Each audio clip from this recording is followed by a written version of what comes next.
من يومين أذاع الأستاذ عبد الله رشدي خبر وفاة زوجته إلى رحمة الله تعالى بعد تعرضها لأزمة صحية. الناس كلها زعلت جدا. زوجة الأستاذ عبد الله لسه صغيرة في السن، شابة عندها أولاد، ولكن دي إرادة ومشيئة ربنا وكلنا هنموت.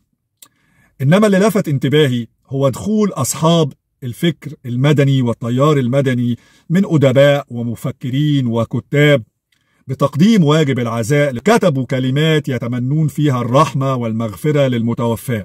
موقف كان نبيل جدا جدا من كل إنسان تنويري كتب كلمة ينعي فيها الفقيدة ويتمنى لها الرحمة والمغفرة.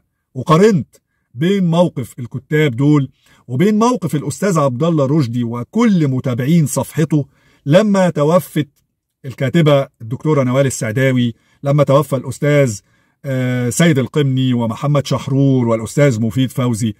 شفت كم الغل والشماتة وعدم الدعاء بالرحمة على الناس اللي ماتوا دول، وشفت إثارة تصل لحد التشفي من الجانب اللي فيه عبد الله رشدي وكل متابعينه، وقارنتها بين الموقف الإنساني اللي عملوه الكتاب والمفكرين وكل إنسان يقدر قيمة الحياة والإنسانية.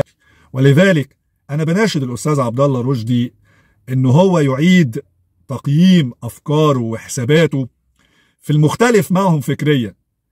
الخلاف عندما يرتبط بخلاف فكري ليس فيه أي مشكلة، إنما عندما يتحول إلى خصومة وعدوان فده فيه بغض وتطرف وتحريض.